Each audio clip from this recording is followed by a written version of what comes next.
Hello and thanks for tuning in to another episode of Forgotten Gear Restorations. I'm your host, Dr. Steve Hawkins, and I'm covering the voiceover for this concluding Supro Super 6 episode, because Frank is too emotional about this and to speak of it. It's not what we He's talked literally about. balled up in the corner sobbing over a bowl of I'm not chocolate. emotional, it just makes me feel like a kid. Alright, well. She's gonna let you take her inside, Jules. The wife. So, the cab's drying. She got a good wipe down. There's no more little spider friends. I need to do one more final wipe down on the chassis there, on that control panel. Just take a look at how nice that looks now. You remember that little spot right here? I was able to get the majority of it up. It did leave some etching. The corrosion left the etching, not me from cleaning it. So I was very gentle. But she's back in. What's left, you ask? Well, I'm glad you asked. Now, we're going to focus on the lower bit here. And I have your small little driver ready to roll. So I'm going to wire up the speaker.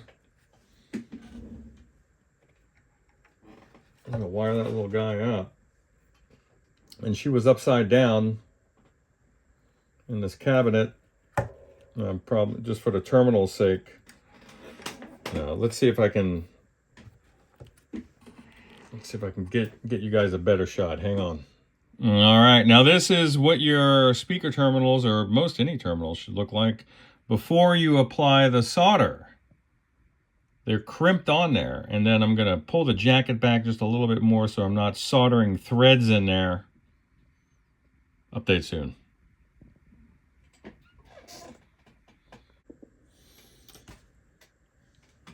All right, well, this is it. I'm only going to make one repair to the covering. And I'm not going to call this Tolex because that's not what it is. So I'm going to grab a little bit of tight bond because it just does everything. I've already cleaned both surfaces. So it's good. And we're going to get a little squish outside of that, and I will clean it up, obviously, because that's what you do. And Jules, by this time tomorrow, you can remove this little bit of painter's tape, and she'll be good to go.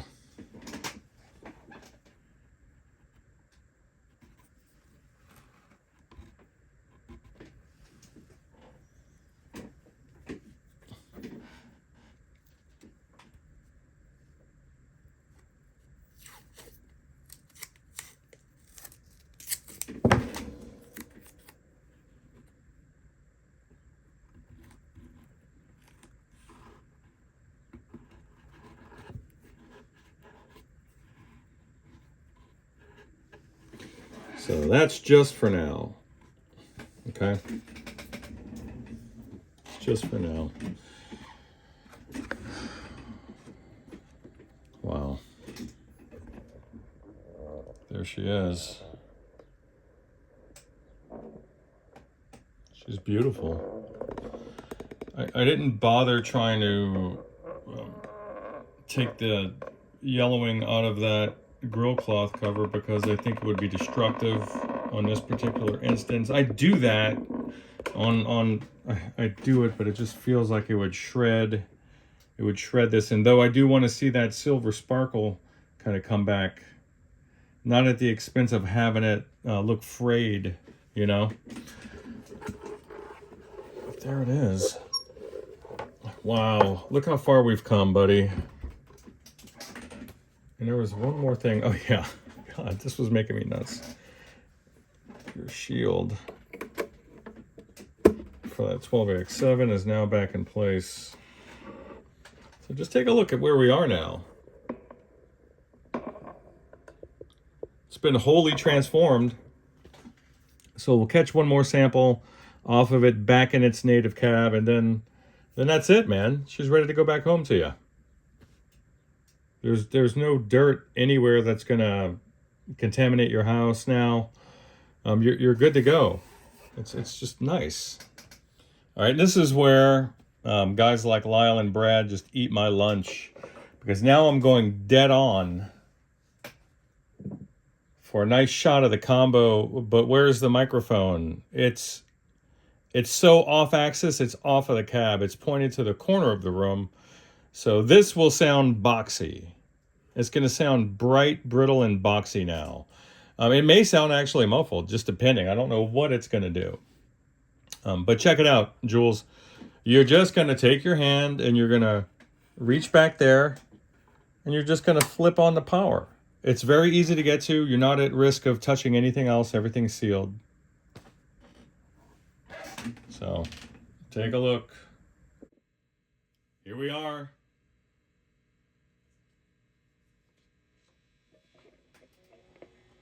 Again, don't judge. It's not on the cone.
I imagine that guys that do a lot of hallucinogenic drugs,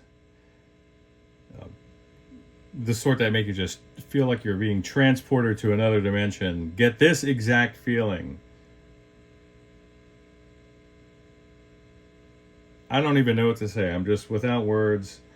I'm in love with this amp, Jules. You just take care of this little lady. She's going to take care of you. How's it sound compared to the way it was going through the 412? What's the difference? Well, it sounds smaller.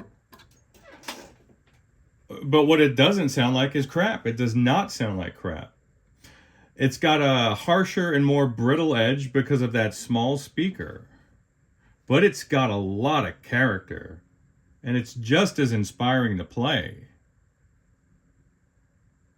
It's just different. That's all it is. It's just different.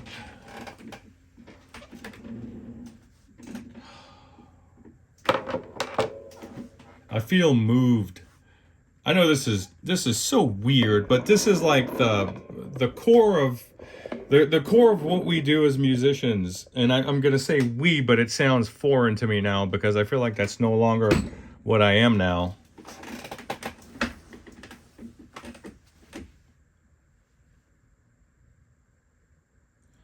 This was almost a religious experience with this amp. And I'll tell you, the voiceover I wanted to cut for the intro, I'm just going to say it here. And I'll just spare you guys the blabbering.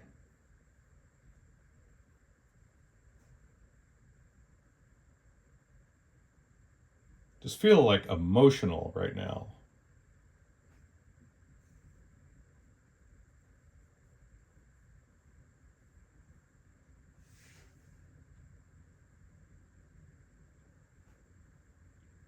And maybe it's because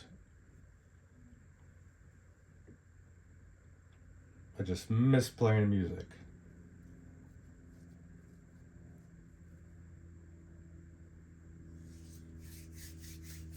Maybe it's because of that. But it's also a possibility that it's because that having a good amp and a guitar and just a little bit of my ability remaining has like drawn something out that's been captive for 3 years. And this has been therapeutic. I kind of feel like my entire life has led me up until this restoration. And that's so dramatic. But just, that's how it feels right now. So I'm just going to put it out there. I feel like every mistake I made in school, you know, every relationship that I intentionally sabotaged, everything I tried doing good and did do good, everything I did well, everything that brought me to this room right now and that put this particular amp in front of me at this particular time in my life. I feel like it was all meant for this amp right now. Or just to, God, I hate to say this, but just to meet this moment right here. This just feels right. I mean, look at it. It just feels right. And Jules, I am so happy that you're the dude that gets to take this thing home. I hope it does for you what it's done for me. It's been healing, dude. I feel like this amp was maybe me, you know, as I was.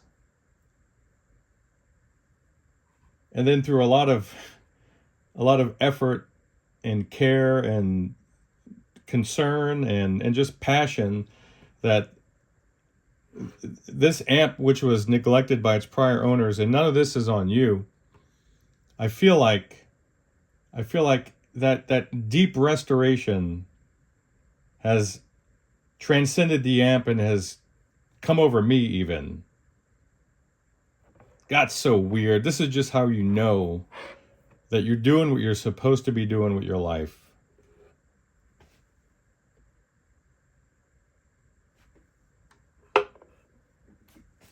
Now, let me change gears. This has gotten out of hand. Any particular flaws or imperfections that you want to point out? Well, I think that the factory, or you know how it's a U-shaped chassis, it's offset, and they put blocks of wood, and then they use that to mount the thing into the cabinet. I feel like they offset the holes on the left-hand side here, on the driver's side. I feel like it needs to be recessed by like 4 millimeters just to true it up. Would I go through the trouble of doing that? Hell no. I would leave it alone. Because she's perfect, dude. And look how easy it is just to grab this thing and go with it. This is your original complement of tubes, except for the 12AX7. I put your 6v6 back in there. The one that I had in my stash was causing some intermittent noises.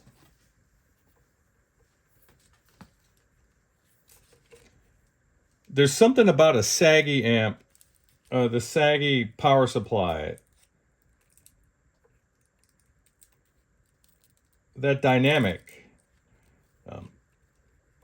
It changes the way you play. It changes what you play. What I've been playing through the series of these videos for this amp, I had no idea that was going to come out. It just did. It just did. Let me straighten this up a little more. I had no idea that was going to come out.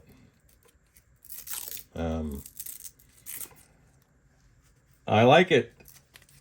The amp is biased on the cooler side, which is obviously perfect. And I believe that if you wanted to, if you're like, hey, I want to see what it's like, maybe a little crunchier, it's got enough room there, or enough margin with where the bias is, to put maybe a 5V4, V as in Victor, 5V4 rectifier in there. I would go no stiffer than that, because we don't know while this power transformer seems a little beefy for what it's putting out. We don't know what its design limitations are with respect to current. I could tell you this: it's not even warm, even after that punishment at 10 on a volume. It's not even warm. So, things to think about. All that to say is, I would just leave it alone, speaker and all. And again, if it was my amp, if this was my amp, what would I do? I would put a switching output jack that would allow somebody to run an external speaker cab, sort of what I did on that. Which amp was that? I'm drawing a blank. I just did it. So, Eric, that was one of your amps. I'm drawing a blank. Sorry, buddy. So, I hope this finds you guys well out there. Bye.